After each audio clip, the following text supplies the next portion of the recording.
Hola a todos. Vamos a introducirnos en el estudio del modelo orbital del átomo. Comencemos mirando estas imágenes.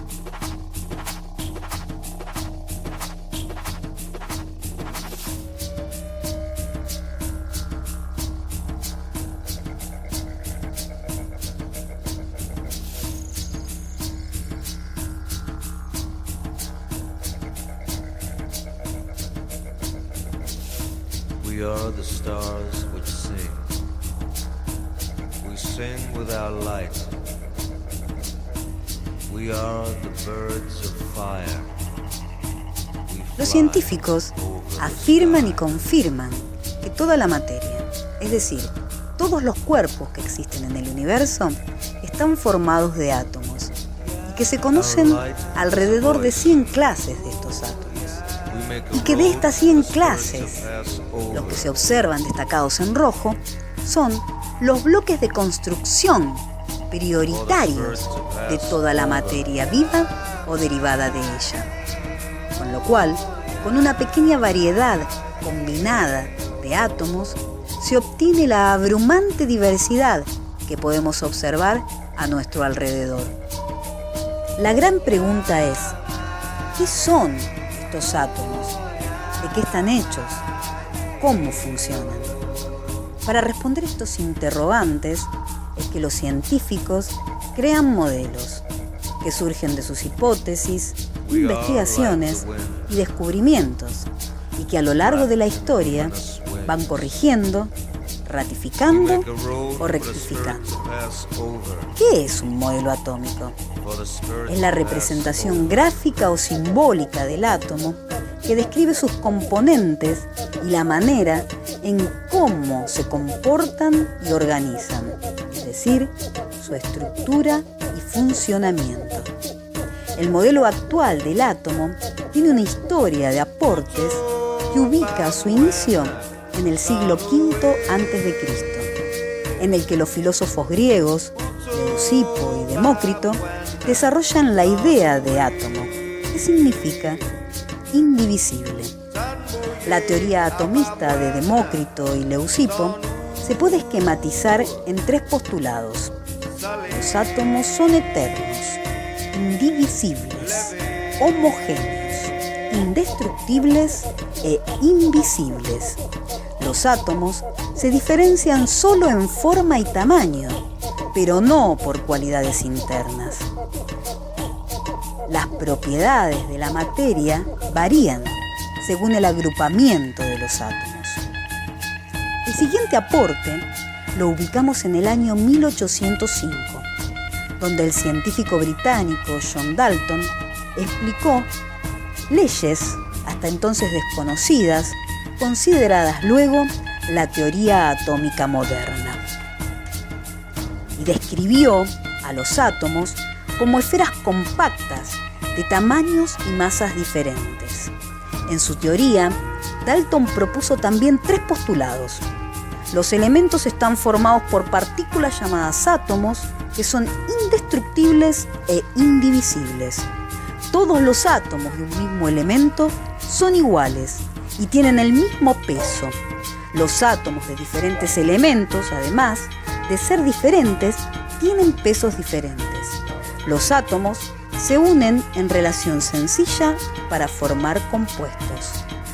100 años después, en Inglaterra, en 1909, Thomson realiza experimentos para estudiar el estado gaseoso y descubre la existencia de partículas negativas dentro de los átomos de los gases, a los que llamó electrones.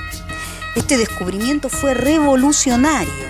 La presencia de los electrones con carga negativa implicaba necesariamente la presencia de otras partículas con carga positiva que neutralizaran al átomo, del que se sabía no poseía carga, y el hecho de que el átomo estuviera formado por componentes derrumbó la idea de indivisible que se tenía de él. Aquí podemos ver el tubo que utilizó y los invito a que vean uno de los experimentos que realizó.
nuevo modelo, rectificado, es el conocido como budín de pasas, que consiste en pensar al átomo como una esfera de materia positiva y a los electrones negativos metidos en ella como pasas en un budín. Desde ese momento se considera al átomo divisible. 2 años después, en 1911, también en Inglaterra, se produce otro descubrimiento. Mientras Ernest Rutherford estudiaba los efectos de las radiaciones que él mismo había caracterizado en 3 tipos diferentes, alfa, beta y gamma, sobre los metales, descubre que en el átomo hay vacío. En su experimento bombardeó una lámina de oro con partículas alfa y núcleos de helio y vio que la mayoría de las radiaciones atravesaban la lámina sin ser desviadas, pero otras pocas eran desviadas en ángulos agudos. Las conclusiones de Rutherford llevaron a otra rectificación del modelo atómico en la que se distinguen partes que conforman una estructura centrada. Sus conclusiones fueron que el átomo tiene un núcleo donde está concentrada la masa y la carga positiva, que los electrones están en igual número que las cargas positivas del núcleo, pero distribuidos en un espacio muy amplio fuera del núcleo. El volumen ocupado por un átomo es en gran parte espacio vacío. Lo novedoso y revolucionario de este descubrimiento es que hay que explicar el espacio vacío contenido en el átomo, lo que se resuelve postulando que los electrones se desplazan en órbitas alrededor del núcleo como un pequeño sistema planetario. Pero esta representación tiene el inconveniente de que los electrones, como tienen carga, al estar acelerando alrededor del núcleo, deberían perder energía emitiendo radiación, lo que resulta en un sistema inestable. Para comprender mejor esto, los invito a que vean un recorte de este video. Veréis, este modelo planetario del átomo, donde los electrones giran como bolitas alrededor del núcleo, fue propuesto por un físico neozelandés llamado Rutherford. Y en su momento fue todo un descubrimiento, pero la peña no tardó en encontrarle problemas. El más grave, su estabilidad. Imagínate que tienes una rueda de bicicleta, la impulsas para que gire y la metes dentro del agua. ¿Qué le va a pasar a la rueda? A medida que gira, irá removiendo el agua que tiene a su alrededor, emitiendo pequeñas olas. Poco a poco pierde su energía y se para. Algo parecido le pasa a los electrones del átomo de Rutherford. Al estar acelerando dentro de un campo electromagnético, van perdiendo energía emitiendo radiación. Perder energía significa quedarte cada vez más parado, y quedarte parado mientras orbitas significa caer en espiral rumbo a chocarte contra el núcleo. Físicos como Planck, Bohr, de Broglie y Heisenberg, con ideas de vanguardia, contribuyeron a solucionar el modelo de Rutherford. Max Planck, físico alemán, explicó que la radiación no puede ni emitir ni absorber de manera continua. Postuló que la energía es discontinua y consiste en paquetes individuales de energía llamados cuantos o fotones.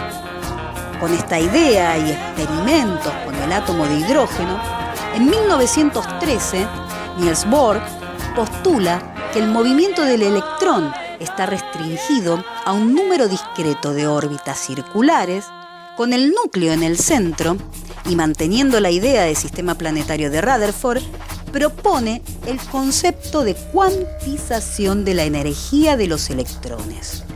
Y postula que los electrones se mueven alrededor del núcleo en trayectorias definidas llamadas órbitas. Los electrones están ubicados en niveles definidos de energía donde no absorben ni emiten energía. Y que los niveles inferiores son los niveles menos energéticos, y que cuando los electrones se mueven de un nivel a otro, ganan o pierden energía. En 1924, Louis de Broglie, un físico francés, demostró que el electrón, al estar en movimiento y al poseer una masa muy pequeña, puede tener una naturaleza ondulatoria y comportarse como un haz de luz, adquiriendo dualidad de partícula y onda. En 1926, Werner Heisenberg, un físico alemán, propone el principio de incertidumbre, que establece que no es posible conocer al mismo tiempo la velocidad y la posición del electrón con suficiente precisión para demostrar su trayectoria.